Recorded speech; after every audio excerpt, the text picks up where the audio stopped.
Today, I will be looking at all the different countries in Southeast Asia and ranking them in a tier list style.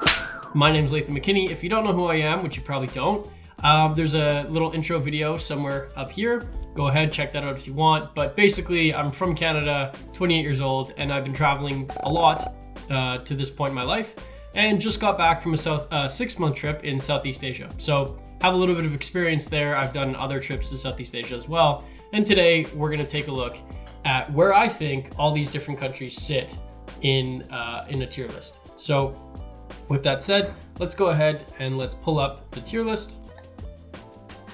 Okay, and this is our tier list here. We've got basically your S tier, A, B, C, D, E, F. S is the best, A is pretty hard to beat, B is pretty solid, then you've got a few nice things, some countries that are lacking at least one considerable thing, countries that are basically the last resort, like you probably shouldn't go there, but you know, whatever. And then last but not least, last and least is countries that are just not safe. So first on the list, we've got Myanmar. It's just straight up not safe to go there. I'm also gonna rank Timor Leste in there as well. Those are the two places where my government at least, and probably many others, say, you know, basically do not go. And if you go, you're kind of SOL if anything happens to you. You know, if you get kidnapped or anything, government of Canada's like, hey, you know, we told you. Figure it out. I don't know how serious that actually is, but basically governments say do not go. Now, with so many other things in so many of these other countries, why would you go? For one, I've met people that have been, and even their stories are like, yeah, it was great. Like you never expected they would have this. And then you hear their story about that and you're like, really? Because I've just been in Thailand and like I could tell you 100 stories that are better than your best story, you know? So I think it's just because those countries are so hush-hush right now and locked down and everything and tense. I would just never recommend going at this current state.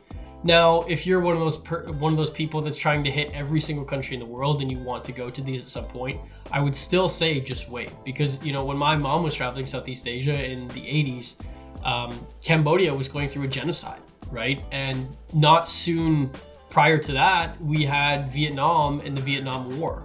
And now we look at Cambodia and Vietnam as two of maybe the best places to go in all of Southeast Asia, only, 30 years later? So, you know, if you're young and you're looking at trying to hit all the countries in the world, maybe look at these two and revisit them in 20, 30 years, because hopefully they only get better and maybe they turn into the Cambodia and Vietnam of Southeast Asia and become much more safe and much more enticing to go to. But at this point, not safe, don't go. Brunei is interesting. So if you don't know, Brunei is kind of a city-state country on the island of Borneo. Borneo being the third biggest island in the world, behind Greenland. And I don't know if they actually classify Australia as an island because it's also a continent, similar to like Antarctica. So I know Greenland is bigger, and I'm not sure the other one, but if I remember correctly, it's a very big island. Anyways, Brunei is not. Brunei is kind of like a Singapore. You got your city, and then the country of Brunei is not much bigger than the city. But because it's just so small and, you know, there's just not a whole lot going on there, we're going to put it in last resort. Now, I will say that there's this cool little spot. I forget the name of it. It's in the main city, and it's called, I just call it, you know, budget Venice, like Venice in Italy with all the canals and everything like that. It's got, you know, slats and huts and everything like that. It's pretty cool to go to, and there's a couple other things that are cool to go to and check out, but that's about it. You can see it in an afternoon, and if you want to do like I did, I flew into Brunei, spent a day there, and continued on into Malaysia. That's not a bad idea. You know, if you're going to check out Borneo and you want to be there for a while and you don't think a day in Brunei is the worst thing, it's not. But to carve out a trip, you know, like a 2-week trip from somewhere to Brunei, don't do that. There's not a whole lot going on. They're not famous for their food. They're not famous for their culture or anything like that. They're an oil-rich country, and the Sultan has insane wealth. He's got hundreds upon hundreds of exotic sports cars, Lamborghinis, Ferraris, all that kind of stuff. So because of that, probably the road systems are great. They're very well paved and everything like that. And he has put in things like free healthcare and free education for the people of Brunei, which is really cool. It actually ranks Brunei as the second highest people improvement index. Basically like human development, I think actually. Human development index. Brunei ranks second among all Southeast Asian countries, only second to Singapore. because they have things like free education and free healthcare and stuff, whereas some of these other countries like Thailand don't offer that. So on average, the people have a better chance to succeed and do well in Brunei. Quite interesting. But anyways, that's going to do it for Brunei. Last resort, it's just, if you're looking at all these other countries, they're all going to rank higher. Cambodia. Okay, so Cambodia is interesting because a lot of people love Cambodia and a lot of people say there's a lot to do in Cambodia, but I am going to rank it in a few nice things. Now, if you're a history buff, Cambodia is amazing because obviously they went through a very tough time in the 80s with the genocide and everything like that. And that was very tough. And so if you go to Phnom Penh, which is the capital city, they have a lot of more recent genocidal history, like S21, I think it's S21, and the killing fields. That's all in Phnom Penh. So if you're into that kind of history and you want to experience that, that's the place to go and do it. Now you can do that in a day. Then if you go to Siem Reap, you have a whole other side of history, which is like hundreds and hundreds, if not thousands of years ago. I don't know. I'm not a history buff, if you can't tell already. But that is Angkor Wat and all that kind of stuff, which is very, very historical. And it's great to do on a sunrise tour. You have to wake up early, but it is super worth it. I've done it. So for that reason, I've ranked Cambodia as a few nice things. Now, their currency is tied to the US dollar, and so strangely food is quite expensive if you're comparing it, which sits between Vietnam and Thailand, both cheaper for food, and like accommodation's not going to be that crazy, sure, and everything else is fine, but food and meals are just like $1 or $2 more per meal, it seems, than other countries, so that's not the best. And it doesn't have kind of its own food or anything like that. People will say that there's other things to go and see kind of along the coastline of Cambodia, but it's hard to get to because you have to go from Phnom Penh out to the coastline and then back. There's no kind of bypass route from Phnom Penh to the coastline and then up towards Thailand. It's kind of an in and out situation. People have said great things about the islands there, but I don't know. Maybe because I've been to Thailand and I've seen the islands there, or the islands in the Philippines, or the islands in Indonesia, I start to sit and say like, okay, cool, I'm just gonna go to Koh Tao or something like that, so maybe I'm spoiled. Maybe the islands are nice, and I don't doubt that they are, but to me, if you're a history buff, Cambodia is great. If you're not, pick something else with your time. That's how I would rank it anyways. But I do understand why people like Cambodia, because I don't really have any hate against it. It's just that I find the amount of things lacking compared to some of these other countries, like Indonesia, next on the list. Indonesia, if you had to ask me right now today which country I would go back to, I'm going to say Indonesia, because they have so many things. Now, disclaimer, I might as well say it now, I'm vegan, and the Indonesian cuisine is actually very vegan friendly. They have a lot of tofu. Tempeh they're probably the king or queen of tempeh in the world. I've never had tempeh until I went there, and oh my gosh, it's so good. I eat it every day with the satay sauce on the side, drizzled all over it, whatever. So food-wise, it stands up. There's other countries on this list that beat it. Surprise, surprise. But the food is very good. I actually, if you're talking about which country in Southeast Asia has the most underrated food, well, no, it's Malaysia. But Indonesia does have very underrated food. But the thing I really like about it the most is all the sheer amount of just adventure that you can do. Last trip, I've done the Bali thing. Cool. Bali's honestly probably overrated at this point. It's the best of us and the worst of us. And if you've been there, you probably know what I mean. But just beside Bali, you've got Komodo, some of the best diving in the world. And kind of far away, but in that arm, you've got Raja Ampat, which arguably is and ranked as the best diving in the entire world. Then if you go a little bit east of Bali, you've got East Java. East Java is amazing. You can hike volcanoes, you can go down into the crater, and you can see rivers of blue flames that is literally pure sulfur burning off, and there's sulfuric fumes and all kinds of stuff. You got a mask on. I did that. There's so many crazy things to do in Indonesia, from volcanoes to canyoneering to diving to everything in between. Indonesia just has to rank as so hard to beat. So yeah, Indonesia, I love it. And if I went back, I'd go to Indonesia in a heartbeat. Laos, okay, so Laos is actually, other than these two that aren't safe, Laos is the only place I have not been to. And I will say, having not been there, so take this one with a grain of salt. Every other country I've been to, I can talk about. Laos, I would say, has a few nice things.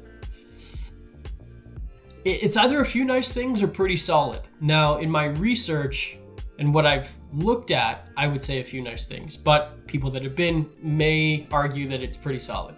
I have seen that Vientiane is really cool, and there's some things to do around there. And then you have, what the heck is it called? Luang Prabang is also cool. And there's kind of like a week-long trip that you could do kind of between those two and have a fun time. But other than that, you kind of have to go into the far south to get anything else. And then you start venturing into territory that's like, well, I could just see this in Vietnam, or I could just see this in Thailand.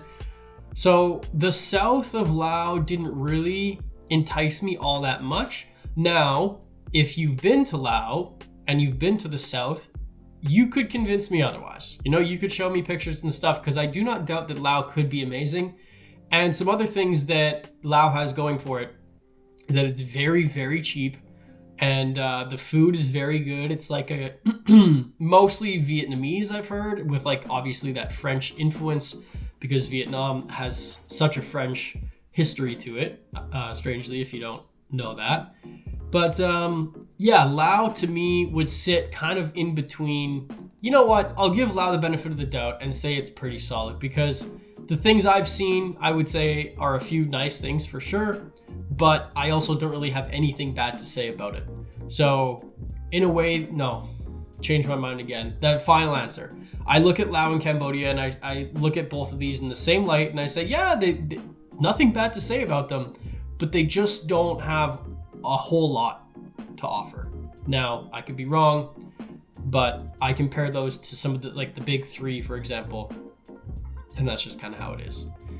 Malaysia, see, so Malaysia's pretty solid, because Malaysia, you have a lot of different things. You have Peninsular Malaysia, which is the one people often think about. And then you have Bornean Malaysia, which is split into two different provinces, split by Brunei, actually. So you have a province that's east and south of Brunei, and then you have a province, sorry, I get my directions mixed up when you're on the other side of the world. You have a province that's west and south of Brunei, and that's the one I didn't go to. And then you have a province that's east of Brunei, Sabah, and Sarawak is the other one. But Sabah is amazing, you know. And then you have Peninsular Malaysia, which is the one everyone goes to. That's where KL is and everything else.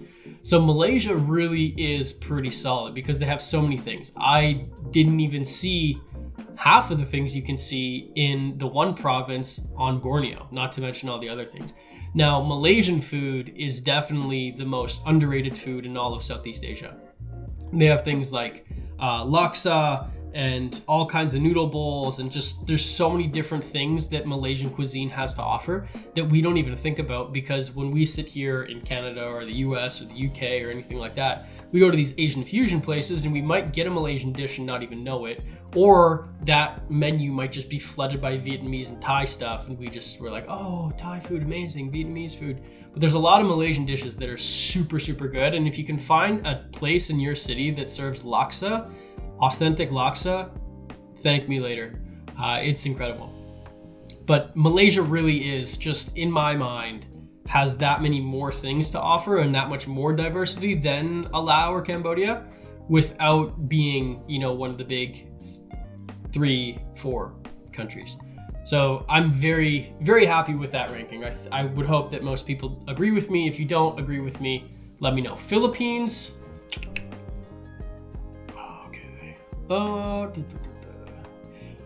Philippines is,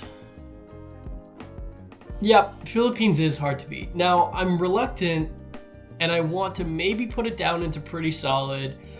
The only reason that I'm reluctant to put it in the same tier as Indonesia is the food.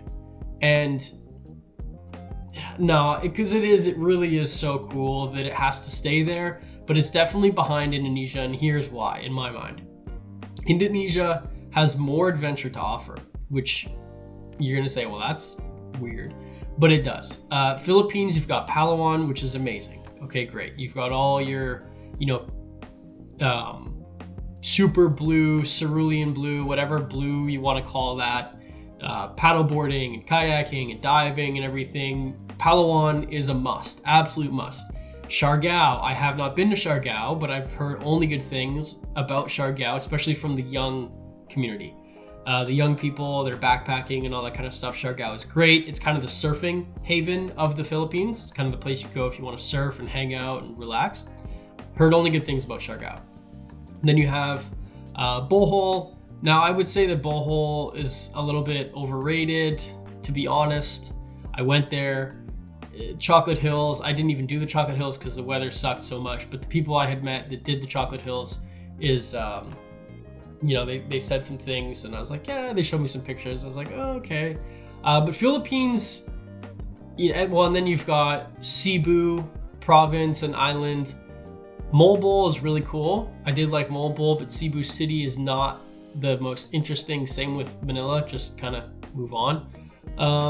Do not, please, if there's one thing you take away from this video, do not do the whale sharks in Oslob or whale sharks in many other places. Really do your research on these places that offer whale shark tours, because it's very bad ethically. We've basically taken these whale sharks, who are natural animals, they live in the wild, and we've totally domesticated them. But I don't blame the locals. I blame us for just going there and supporting it blindly without understanding what we're actually doing to the animals.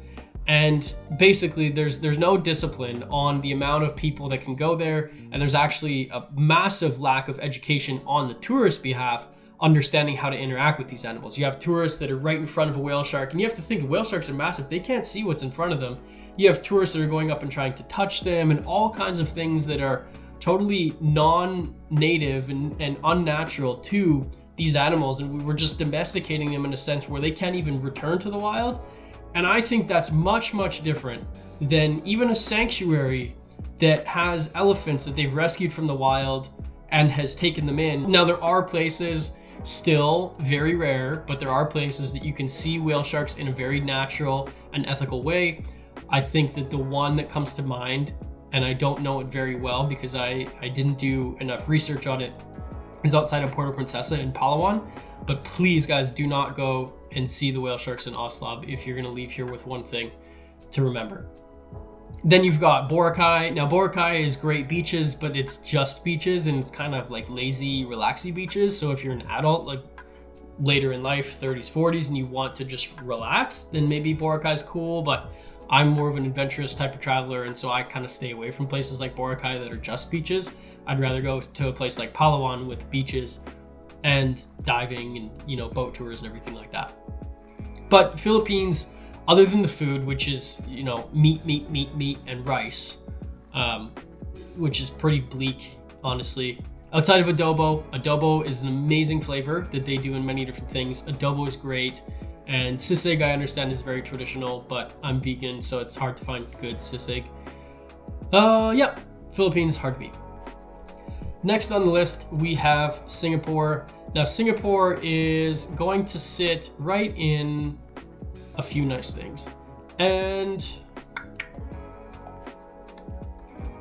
I'm still gonna think about this whole thing, but if Singapore is in a few nice things with Laos and Cambodia, it unfortunately does fall behind these two, because Laos and Cambodia are countries and Singapore is a country technically, but it's also just a city, and I have to give the benefit of the doubt to places like Laos and Cambodia because they are really cool experiences.